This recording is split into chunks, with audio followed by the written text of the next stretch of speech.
Dan disinilah kejadian yang merefleksikan sisi kebiadaban seorang manusia dimulai.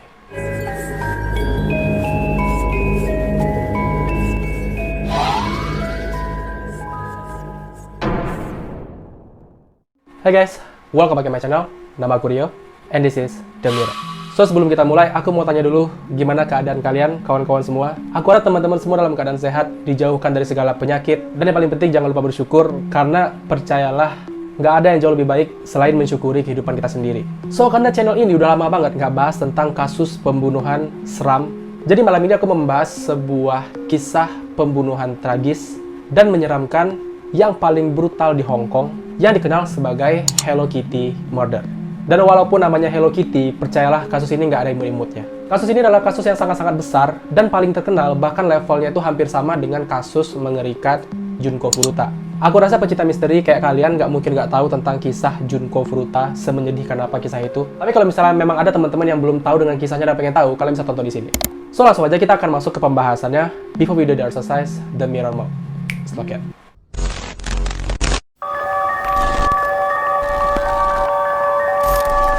Jadi semua kisah ini pertama kali diketahui pada bulan Mei tahun 1999, di mana seorang remaja wanita berusia 14 tahun bernama Ah Fong datang ke kantor polisi setempat dan mengadukan kalau dia beberapa hari ini sering dihantui oleh arwah gentayangan. Ah Fong datang ke kantor polisi dengan mukanya yang pucat sambil gemetaran saking takutnya, dan dia menceritakan pada polisi kalau dia selalu dihantui dalam mimpinya oleh seorang wanita yang sekujur tubuhnya itu penuh dengan darah. Dan Ah Fong mengatakan kalau arwah wanita ini dulunya disiksa sampai dia meninggal dunia. Nah, mendengar itu keluar dari mulut remaja 14 tahun, kalian pasti kebayang apa respon dari polisi. Yap, ini anak halu. Jadi polisi ini nganggap kalau si Ah Fong ini ngawur, mungkin cari sensasi biar viral. Dan polisi meresponnya itu, kalau memang kamu dihantui oleh hantu, kamu harusnya lapor ke dukun, orang pintar, bukan ke polisi. Karena kami hanya bisa menangkap orang-orang jahat, bukan hantu. Jadi semacam itulah respon dari polisi, dia nggak percaya. Tapi si Ah Fong ini tetap kekeh bersikeras meyakinkan polisi kalau ini ceritanya nggak bohong, ini beneran. Sampai Ah Fong ini mengatakan kalau ini benar-benar terjadi karena aku adalah salah satu orang yang menyiksa wanita itu. Nah, meskipun statement ini sangat mengejutkan untuk para polisi, tapi mereka masih tetap nggak percaya dengan cerita Ah Fong. Tapi Ah Fong tetap nggak mau diam, dia terus meyakinkan polisi kalau cerita ini benar-benaran terjadi. Bahkan Ah Fong ini menceritakan dari awal kronologi kejadian sampai saat dimana dia melapor pada polisi itu. Nah, polisi ini walaupun dia nggak percaya, tapi dia mendengarkan gitu semua cerita dari Ah Fong. Nah, meskipun polisi ini nggak percaya, tapi mereka tetap mengirimkan satu kelompok polisi untuk datang ke lokasi yang diceritakan oleh Ah Fong. Dan datanglah mereka ke sebuah bangunan apartemen 3 lantai, jadi mereka datang ke lantai 3-nya. Tapi apa yang bikin polisi sangat-sangat shock adalah sebuah ruangan di pojok yang mengeluarkan bau yang sangat-sangat menusuk hidung, sangat-sangat busuk. Curiga pasti, akhirnya polisi langsung mendatangi ruangan itu dan menggeledah semua isinya. Dan alangkah kagetnya polisi ketika mereka menemukan sebuah boneka Hello Kitty duyung raksasa yang berlumuran darah dan aromanya sangat-sangat busuk, bahkan bikin para polisi ini muntah-muntah. Dan ketika satu boneka duyung Hello Kitty raksasa ini dibedah, dikeluarkan semua isinya, para polisi menemukan sisa-sisa potongan tubuh seorang wanita yang bernama Fan Man Yi. Sekarang kita kenalan dulu dengan Fan Man Yi. Fan Man Yi adalah seorang wanita muda berusia 23 tahun yang bekerja sebagai penjaga klub malam sekaligus kupu-kupu malam. Masa kecilnya sangat-sangat suram karena dulu si Man Yi ini ketika kecil ditinggal oleh kedua orang tuanya dan memaksa dia harus tinggal di panti asuhan khusus anak perempuan gitu. Dan ketika beranjak dewasa, Man Yi ini harus memulai kehidupannya sendiri, kehidupannya yang baru. Akhirnya dia keluar dari panti asuhan itu dan mulai mencari pekerjaan. Nah, Hong Kong juga salah satu kota besar yang sangat kompetitif dan keras. Apalagi untuk Man Yi yang istilahnya pendidikannya nggak cukup tinggi untuk menunjang dia mendapatkan pekerjaan yang lebih baik. Ditambah kebutuhan hidup, di mana si Man Yi ini juga punya anak kecil, yang nggak tahu nih anak kecil ini apakah memang anak kandung dari pria mana, ataukah itu anak orang lain yang diangkat menjadi anak oleh si Man Yi. Pokoknya Man Yi ini harus menghidupi dirinya sendiri dengan anaknya. Nah, meskipun detail kehidupan tentang si Man Yi ini nggak banyak dipublis di internet, di khalayak ramai, tapi yang bisa kita maklumi adalah mungkin kehidupannya sangat-sangat keras, dan nggak ada juga sanak famili yang bisa dia mintai pertolongan, sehingga mau nggak mau dia harus bertahan hidup dengan pekerjaan, satu-satunya pekerjaan yang bisa dia lakukan. Nah, pekerjaan malamnya ini membuat Man Yi ini terseret ke dalam narkotika. Dia mulai mencoba sabu, bahkan udah masuk tahap kecanduan, pecandu. Dan ditambah lagi, kondisi tempat kerja si Man Yi ini sangat dekat dengan hal-hal semacam itu. Jadi, ini benar-benar kehidupan yang gelap untuk seorang wanita muda. Nah, aku rasa kita semua menyadari dengan sangat sadar kalau pekerjaan yang dilakukan Man Yi di lokasi tempat dia bekerja itu sangat-sangat beresiko dan berbahaya. Ditambah dia adalah seorang wanita yang istilahnya nggak ada basic untuk bertarung, kelahi, karate. Jadi, dia mempunyai sangat kecil kemungkinan untuk dapat melindungi dirinya sendiri. Nah, resiko dan bahayanya kehidupan Man Yi ini dimulai pada tahun 1997, di mana dia bertemu dengan seorang pria yang merupakan kliennya bernama Chan Man Lok. Chan Man Lok adalah pria 34 tahun yang sering berkunjung ke klub malam tempat Man Yi bekerja. Ditambah Chan Man Lok ini adalah seorang pengedar pemakai sabu, dan dia salah satu anggota triad atau gangster yang ada di Hong Kong. Nah, si Chan Man Lok ini berdagang sabu jenis ice metamfetamin, dan dia suka datang ke klub malam tempat Man Yi bekerja. Dan awalnya nggak sengaja nih, Man Lok ini mendapatkan perempuan untuk melayani dia, yaitu si Man Yi. Ternyata si Man Lok ini puas dengan pelayanan yang diberikan oleh si Man Yi. Ya, you know what I mean lah, pelayanannya semacam apa. Karena puasnya Man Lok dengan pelayanan Man Yi, dia jadi lebih sering datang ke klub malam untuk bertemu dengan Man Yi, bermain dengan Man Yi, dan dia hanya ingin dilayani oleh Man Yi, nggak mau sama yang lain. Nah, karena seringnya mereka bekerja secara profesional, akhirnya Man Yi dan Man Lok ini mulai dekat sebagai teman, jadi bukan lagi sebagai klien untuk urusan pekerjaan. Mereka jadi sering nongkrong dan minum-minum bareng, bahkan nyabu bareng. Bahkan saking dekatnya, Man Yi ini sering diajak nongkrong dengan komplotan-komplotan si Man Lok. Anggota-anggota gangsternya itu sambil bersenang-senang bareng. Dan kedekatan mereka ini berjalan selama lebih kurang 2 tahun. Jadi cukup lama lah mereka dekat dan berteman. Sampai pada 17 Maret tahun 1999, Man Yi ini ada di titik terendah finansialnya. Dia benar-benar nggak ada uang untuk pegangan, ditambah sepinya klien sehingga nggak ada cukup uang masuk untuk dirinya. Ditambah pada saat itu Man Yi ini sangat membutuhkan sabu karena dia pecandu. Jadi kebayangkan ketika pecandu membutuhkan sabu, itu gimana reaksinya. Nah, dia membutuhkan uang untuk mendapatkan sabu. Dan secara kebetulan pada hari itu Man Lok datang ke klub malam dan minta dilayani oleh Man Yi. Jadi istilahnya rezeki nomplok di saat dia benar-benar butuh cuan. Akhirnya Man Yi melayani Man Lok, dan di dalam kamar ketika Man Lok ini ketiduran, dia udah tidur, si Man Yi ini melihat ada dompet Man Lok, dan karena dia saat itu butuh uang, dia membuka dompet Man Lok dan menemukan uang sebanyak 4.000 dolar Hong Kong. Nah, tanpa pikir panjang, karena Man Yi ini didorong oleh rasa kebutuhan, dia langsung ngambil semua uang si Man Lok yang 4.000 dolar Hong Kong itu. Bahkan dia nggak sisain sedikit pun. Nah, Man Lok yang ketika bangun tidur ngeliat dompetnya kosong, udah nggak ada isi, dan dia cuma tahu satu-satunya orang yang ada di kamar adalah Man Yi, dia langsung marah, dia langsung emosi, dan langsung pengen nyari si Man Yi. Dia langsung menghubungi ketiga temannya, yaitu Leong Sin Cho yang berusia 27 tahun, dan Leong Wai Lun yang berusia 20 tahun. Nah, si Wai Lun ini mengajak pacarnya Afong, si gadis yang pada saat itu umur 13 tahun. Jadi mereka datang nih berkumpul berempat untuk mencari Man Yi dan memberi pelajaran pada Man Yi. Mereka mulai mencari Man Yi, tapi Man Yi baru ditemukan esok harinya, dan langsung aja mereka berempat ini langsung ngelabrak si Man Yi, marah-marah gitulah. Nah, si Man Yi yang pada saat itu cuma sendirian, didatangi oleh 4 orang yang lagi marah. Pastinya dia ketakutan, langsung minta maaf. Dia langsung tahu nih kesalahannya apa. Dan pada saat itu Man Yi langsung minta maaf dan langsung mengembalikan uang yang udah dia ambil dari si Man Lok. Karena dia mengatakan kalau kemarin itu dia benar-benar butuh banget uang. Dan kebetulan Man Lok ada. Nah, karena saking takutnya si Man Yi dengan si Man Lok, dia nggak ngembaliin uang itu sebanyak yang diambil. Jadi dia ngambil uang 4.000 dolar Hong Kong, dia kembalikan 10.000 dolar Hong Kong. Jadi ada ekstra 6.000 dolar. Tapi meskipun begitu, Man Lok nggak dengan gampang memaafkan Man Yi. Jadi saat nerima uang 10.000 dolar itu, Man Lok dan komplotan itu nggak langsung pergi, dia nggak senang aja gitu. Dan akhirnya dia minta ekstra 16.000 dolar Hong Kong lagi kepada Man Yi untuk menebus semua kesalahan yang udah dilakukan oleh Man Yi. Ngambil 4.000, dibayar 10.000 masih kurang, minta 16.000 lagi. Nah, karena Man Yi pastinya nggak punya uang sebanyak itu, dia cuma bisa minta maaf dan bilang kalau aku nggak bisa bayar 16.000 dolar, aku nggak punya uang sebanyak itu. Nah, pada saat itulah Man Lok mulai menyusun rencana untuk melenyapkan Man Yi. Jadi keesokan harinya, Man Lok dan ketiga temannya ini menculik Man Yi dari rumah kediamannya dan membawanya ke apartemen pribadi milik si Man Lok. Nah, sampai sini aja aku udah merinding membayangkan apa yang akan mereka lakukan pada Man Yi. Nah, si Man Yi ini awalnya dibawa ke apartemen milik si Man Lok untuk menjadi pelayan pribadi dia. Jadi, dia memakai Man Yi tanpa diupah untuk mengganti 16.000 dolar yang nggak bisa dibayar oleh Man Yi. Tapi ada satu kesalahan yang dilakukan oleh dua teman si Man Lok ketika dia menculik si Man Yi. Jadi mungkin mereka menggunakan kekerasan sama Man Yi, mungkin dipukul atau ditendang atau gimana, sehingga Man Yi ini ketika sampai di apartemen Man Lok, keadaannya itu udah babak belur. Karena kondisi Man Yi udah nggak fresh lagi, Man Lok ini jadi kehilangan nafsunya untuk bermain dengan si Man Yi. Akhirnya dari rencana awal menjadi pelayan pribadi, Manlok berubah pikiran dan ingin menjadikan Manji sebagai bahan untuk siksaan. Dan disinilah kejadian yang merefleksikan sisi kebiadaban seorang manusia dimulai.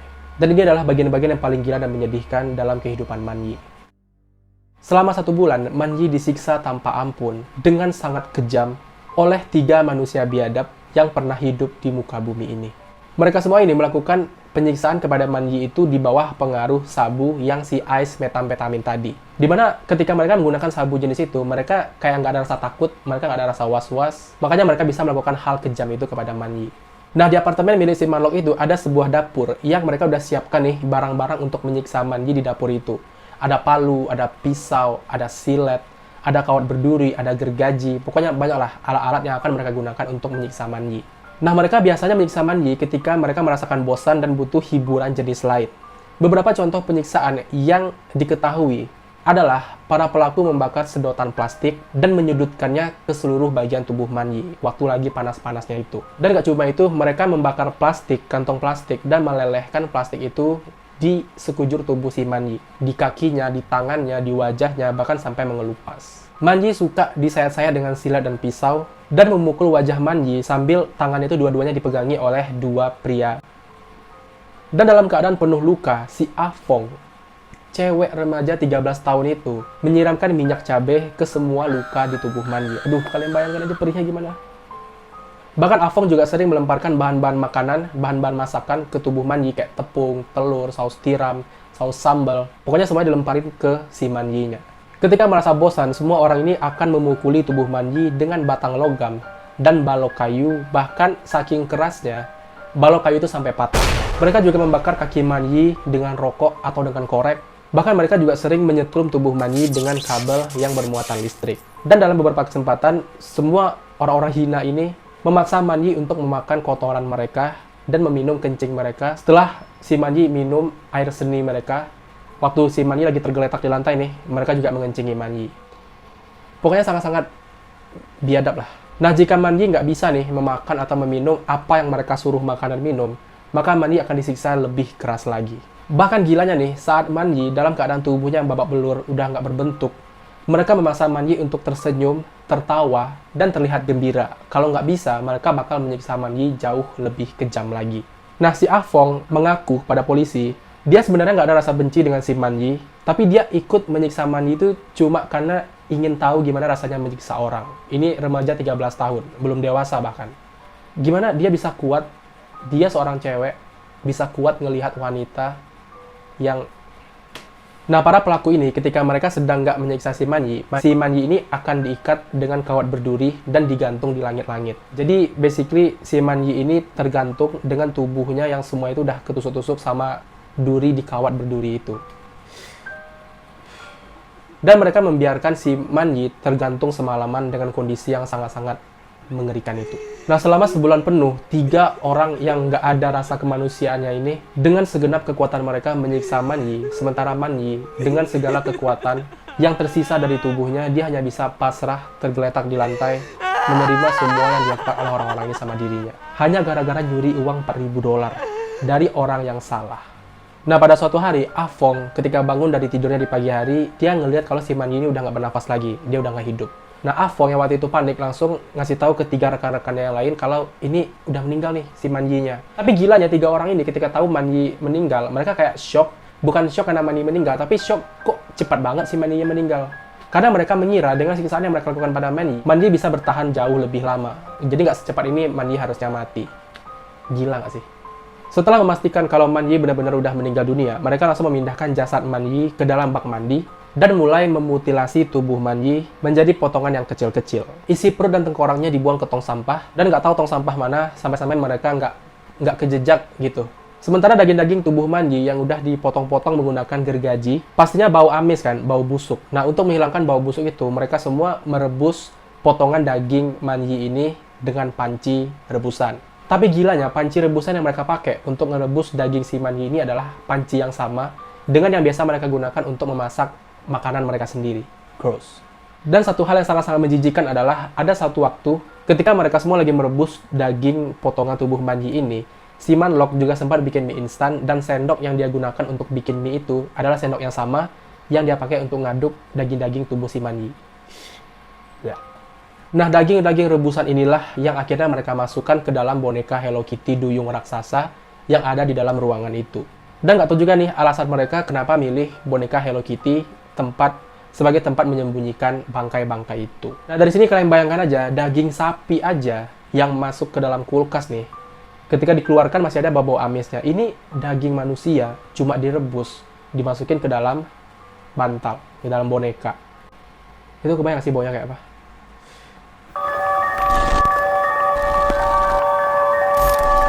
Nah, seperti yang tadi di awal aku ceritakan, asal mula polisi tahu tentang kasus ini adalah dari pengakuan Afong. Pengakuan Afong ketika dia mengatakan selama beberapa hari ini, sejak tewasnya si Man Yi, dia selalu didatangi oleh arwah wanita yang berlumuran darah dari ujung kepala sampai ujung kaki. Dan dia semacam kayak menghantui si Afong, bukan hanya dalam mimpi, bahkan sampai ke kehidupan nyata. Nah, si Afong yang nggak kuat karena dihantui ini, atau mungkin karena dia merasa bersalah juga, akhirnya dia memutuskan untuk datang ke kantor polisi dan melaporkan semuanya kepada polisi. Meskipun awalnya polisi nggak percaya, tapi karena semeyakinkan itu, Afong menceritakan, akhirnya mereka datang ke apartemen milik si Chan Manlok dan menemukan yang tadi mereka temukan, potongan daging Fan Man Yi dalam boneka Hello Kitty raksasa. Nah, kadang mereka udah menemukan fakta itu, mereka semua langsung percaya dengan perkataan Afong dan langsung nanya tentang kronologi lengkap di mana 3 orang rekan-rekan yang membunuh Fan Man Yi, di mana mereka biasa berada. Dan akhirnya karena bantuan Afong, karena bantuan informasi dari Afong, 3 pelaku si cowok-cowok tadi itu dengan gampang ditemukan oleh para polisi. Mereka semua langsung ditangkap, dan karena kejahatan mereka bertiga, semuanya dihukum penjara seumur hidup. Sementara Afong nggak diberikan hukuman oleh polisi sebagai imbalan karena telah membantu menguak kasus pembunuhan kejam yang mungkin selanjutnya bakal terjadi lagi pada orang yang berbeda. So guys, jadi itulah kekejaman yang terjadi kepada Man Yi, kasus pembunuhan paling brutal yang terjadi di Hong Kong, yang kisah tragisnya itu hampir mirip dengan kisahnya Junko Furuta di Jepang. Dan ini adalah salah satu kasus yang terpecahkan karena bantuan arwah gentayangan atau hantu, dan percaya atau enggak, ada banyak kasus-kasus semacam ini yang terpecahkan karena bantuan hantu. Dan beberapa kita udah bahas di video ini. Kalau misalnya kalian mau tahu, linknya aku taruh di bawah. Dan sekarang aku mau tanya pendapat kalian, gimana tentang kasus menyeramkan ini? Please share di bawah pendapat kalian. Dan aku berharap kasus-kasus menyeramkan kayak gini nggak akan terjadi lagi, khususnya di Indonesia. Dan aku harap kita semua bisa sama-sama belajar dari kasus ini, karena memang nggak semua manusia itu bisa dipercaya. Rambut boleh sama, tapi si otak siapa yang tahu? Mungkin Man Yi juga nggak akan pernah tahu dan nyangka kalau ngambil uang $4.000 dari teman dekat, teman akrab, bisa berdampak sangat buruk untuk kehidupannya, bahkan sampai bikin nyawanya melayang. Ya kalau misalnya langsung melayang gitu aja ya masih mending daripada ini sebulan disiksa dengan sangat-sangat kejam kayak gitu. Jadi itu aja guys, hati-hati dengan orang-orang yang kita temui. Dengan siapa kalian berhadapan, dan jangan terlalu percaya dengan orang lain. So itu dulu video kita, seperti biasa. Klik like-nya kalau suka, dislike kalau tidak. Subscribe channel ini untuk berlangganan, dan klik loncengnya untuk dapat notifikasi kalau ada video baru. Jangan lupa tinggalkan komentar, kritik, dan saran untuk kemajuan channel ini. Dan jangan lupa share video ini ke teman-teman yang lain. Terima kasih sudah menonton, dan sampai jumpa di video-video selanjutnya. Bye.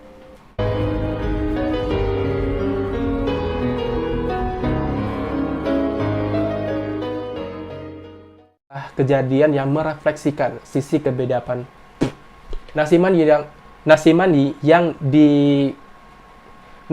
yang